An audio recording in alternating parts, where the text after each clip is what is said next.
Então, a minha família é uma história como tantas outras que existem aí no sul do Brasil, não só no sul, mas São Paulo, Espírito Santo, de imigrantes italianos que saíram da Itália por causa da pobreza, da falta de oportunidades. E o destino as trouxe aqui, no caso a minha família ao Rio Grande do Sul.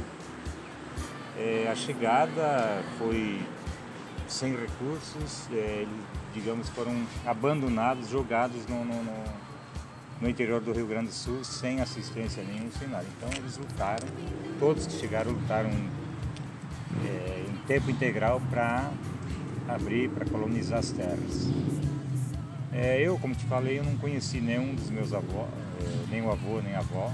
Eles faleceram antes de eu nascer, inclusive. Nós somos uma família grande, somos em 11 irmãos. E meu pai e minha mãe, com 6 filhos já, eles migraram para o Paraná, imigraram, né? No ano de 1958. Isso foi em agosto de 58. Eu tive o privilégio de vir na barriga da minha mãe. Eu nasci em outubro de 58, 2 meses depois que chegou a mudança aqui. E a minha família se estabeleceu aqui numa linha próxima, linha Tibola, conhecida hoje, dá uns 3 quilômetros aqui do centro urbano. E a subsistência foi basicamente agricultura, criação de suínos e um pouco de gado de leite. Isso no começo era para subsistência, o gado de leite, né? Uma meia dúzia de vacas de leite. E o que deu uma certa quantidade de recursos para a família, que ia adquirindo algumas terras, foi a criação de suínos. Aí passado esse período, lá para a década de 70, fim dos anos 60, começo de 70, a suinicultura sempre vive ciclos de crise. É um vai e vem, um ano se ganha dinheiro, 2 se perde. Hoje parece que ainda está mais ou menos assim. Então, foi a época em que meu pai teve que vender todas as propriedades que tinha, aqui na linha Tibola, no Silva Jardim, uma área grande que ele havia adquirido, eram 25 alqueires por aí. Teve que vender tudo para pagar o Banco do Brasil. O que sobrou, ele comprou uma chácara pequena, aí são um alqueire e meio mais ou menos, aqui num bairro da cidade, de Matelândia, chama-se Vila Nova. E lá novamente se reiniciou um ciclo. Ele fez lá na chácara outro chiqueiro para a criação de porcos. Aí lá pelos anos 71, mais ou menos nesse ano, o pai conheceu a Nogueira Pecan. É uma árvore que o pessoal chamava de árvore da riqueza na época, o pessoal que trouxe lá do Rio Grande do Sul para vender aqui. E o pai se encantou com a ideia. Aí ele criou um viveiro de mudas. Ele não só fez um plantio grande de nogueira, como ele gostou da ideia e montou um viveiro. E esse viveiro, quem trabalhava nele eram meus irmãos, mas um outro irmão meu, eu ajudei também depois, mais no final. Aí, aliado à criação de porcos, tinha esse viveiro. Aí o pai tinha uma variante velha, ele pegava a variante e saía no interior daqui, de Matelândia, de Medianeira, de Missal, de Santa Helena, de Diamante do Oeste, da Ramilândia, ele saía vender mudas. A gente fazia as mudas e vendia. Isso propiciou uma renda extra, que foi o dinheiro que ele usou para comprar essa chácara que a gente tem aqui hoje, que inicialmente era 3 alqueires e meio, mais ou menos, de frente para a BR. A compra foi com os recursos das Nogueira Pecan. A Nogueira o pessoal chama de castanha hoje em dia, que vocês devem conhecer. Então, ao adquirir essa área aqui, ela ficou uns 2 anos parada, era uma área degradada, não existia mais mapa nenhum, era colonial mesmo, tinham derrubado o mato e estava abandonado aí. E lá, um belo dia, o pai, nessa frente da BR, aí, olhava, ele ia para Foz do Iguaçu na época. Tinha aqui no Banco do Brasil em Foz do Iguaçu, e ele passava em São Miguel, ali na Serra do Mico tinha uma curva e tinha uma quitandinha de frutas lá. Ele olhava esse lugar, mas era um buraco aí na frente, não existia esse pátio.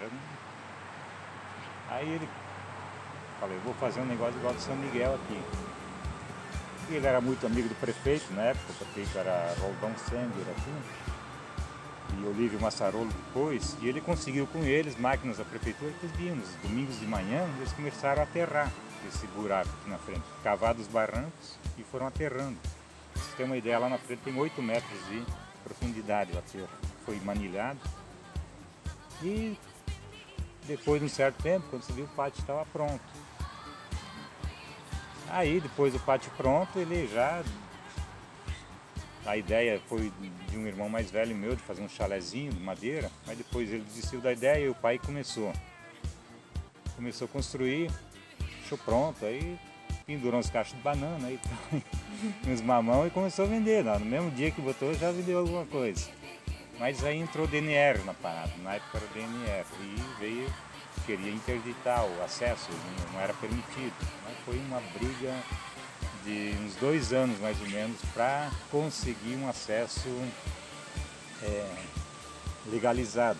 Inclusive quem ajudou muito foi o prefeito aqui, e em Foz do Iguaçu, o engenheiro do DNR, Vicente Veríssimo, se não me engano, ele deu uma mão também, ele compreendeu a situação, que era para subsistência, e foi um cara legal. Mas os funcionários do DNR na época aqui da cidade, eles fizeram taipa de pedra fechando, fizeram um monte de coisa, o pai ia lá e desmanchava. Ele foi teimoso, ele batalhou por isso aqui, então a gente deve, mas deve muito mesmo a ele, pela insistência e por ter enxergado que aqui seria uma oportunidade, né? E a salada de frutas, que era tradicional já ali em São Miguel, naquela quitanda, e para ser assim, foi sucesso imediato. No dia que se anunciou, ele anunciou na Rádio Matelândia, abriu a salada de frutas. No mesmo dia, o que tinha feito, ele vendeu tudo. Ele sabe que ele foi muito feliz assim, na escolha do produto que se vender, que na região não tinha. E juntou a isso, eu acho que a topografia, o visual daqui, né? Tinha esse paredão de pedra nos fundos, o chalezinho de madeira. Um chalé na época chamava atenção, porque não existia, todas as construções eram quadradas, aí, aquelas meia-água que se fazia ao lado da rodovia. Então ele chamou a atenção e deu certo, deu tão certo que logo em seguida, 2 anos depois, teve que ampliar esse chalé bastante, ampliou bastante, e construiu um outro chalé atrás, era um assim e aí outro ao contrário. Então você vai ver nas fotos depois. E aí se viveu até 86, só daquilo. Foi aí que surge a ideia de ampliar os negócios. O pai, novamente inquieto, ele sempre queria fazer coisas novas, sempre queria estar se mexendo.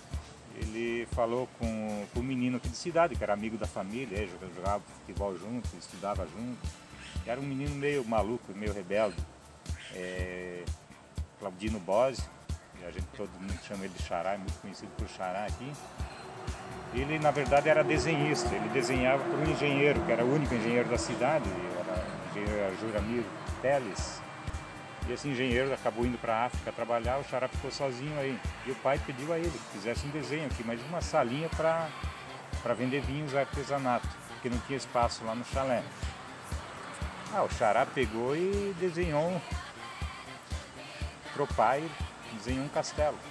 Desenhou uma construção, mas em forma de castelo, com torres, com terraços, com esse tipo de coisa aí. O pai olhou aquilo, a gente olhou meio desconfiado, mas tá doido, um negócio desse, não temos dinheiro. Mas o pai tocou a ideia na hora. E a coincidência é que ele tinha comprado uma carga de pedras lá na cidade de Paraí, que é a cidade natal do meu pai. Ele tinha comprado uma carga desse basalto para construir uma casa na cidade. Ele queria fazer a fachada, as janelas, os contornos, que isso se faz muito numa arquitetura diferenciada, para a casa que a gente ia morar aqui na cidade. E foi nesse mesmo período que surgiu o projeto do castelo. E ele olhou aquele projeto e falou: eu vou fazer esse castelo, mas eu vou fazer com as pedras lá da minha terra. E as primeiras pedras que ele usou foram as que ele tinha trazido para casa. Então, a história da construção começou aí por março de 80, logo que houve o plano cruzado. Teve aquele primeiro plano louco para acabar com a inflação, que foi o plano cruzado. Em seguida, o pai começou a construção aqui. Foram 2 anos de construção. Ele trouxe o menino que assentava as pedras lá do Rio Grande do Sul e o ajudante também, porque ninguém sabia trabalhar, porque essa pedra ela tem que ser trabalhada uma a uma, ela vem num tamanho maior, para você deixar no formato que se quer, ela tem que ser lapidada. E assim, durante a construção, Meu pai era conversador nato, ele se comunicava demais, muito bem. Ele passava o dia todo conversando com o pessoal que vinha tomar salada e era aquela... Isso criou um ambiente de curiosidade, sabe, de expectativa para ver o que viria a acontecer ainda. E nesses 2 anos se ergueu esse prédiozinho, dá a impressão que ele é enorme, né? Ele não é pequeno, mas também não é o que aparenta lá da Biera. Às vezes pensa que é maior por dentro, mas não é. Mas foi um achado, foi uma ideia super feliz. Eu acredito que são poucos casos assim que as coisas aconteceram meio que por acaso, não foi nem algo...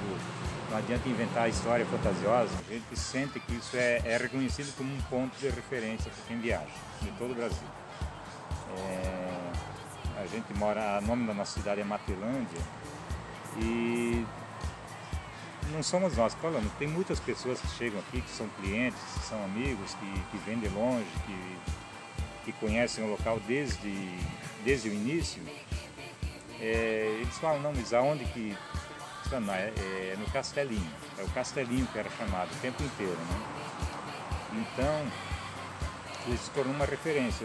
E aí essa propaganda, esse turismo que tem aqui, essa propaganda de boca em boca, que sai, só diz que funciona e funciona mesmo, porque quem viaja conta pro amigo que vai viajar e isso vai, cria uma...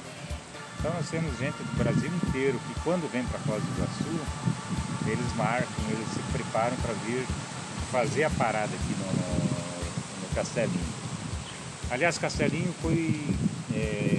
todo mundo chamou de Castelinho, a gente nunca chamou. Então as pessoas chamavam de Castelinho durante muitos anos. Aí, só para te contar um adendo na história aí, o porquê a logomarca agora Castelletto. Castelletto quer dizer castelinho em italiano. E nós temos um livro da família aí onde conta a história dos nossos antepassados na Itália e a origem dos nossos bisavós. É uma cidadezinha na Itália, não é nem uma cidade, é uma vila chamada Castelletto di Rozzo. Castelinho de Rozzo, fica nos Alpes, praticamente nos Alpes, quase na divisa com a Áustria. Então a gente usou esse nome, usou o nome Castelletto. Coincidentemente é Castelinho, a gente criou essa nossa logomarca, que hoje a gente achou que nunca ia pegar, né, o nome, mas hoje todo mundo chega, se liga para alguém, ou alguém liga do Castelletto, então o Castelinho está ficando para trás. E é engraçado que pegou, eu mesmo não acreditava, eu com o Xará que criamos esse nome, essa logo, e pegou. Hoje a gente tem um nome que remete lá, ele esteve na região, porque isso a gente deve muito à TV Tarubá, lá do Cascavel, que teve uma época que a Tarubá ela trazia tudo que é o artista, nomes da mídia, eles eram obrigados a desembarcar em Foz e eles iam buscar para levar para Cascavel. E aí tinha o Jorge Guirado, o Jorjão lá de Cascavel, do Tarubá. Ele era muito amigo aqui, ele era cliente ele não passava, um dos que não passava aqui sem parar. E ele trazia todo mundo aqui, o pessoal vinha buscar, não, leva eles lá tomar uma salada e depois vem pra cá. E aí a gente conheceu cantores, artistas, aí teve o Filipão, que foi campeão, teve o Falcão, teve o Bete Carvalho.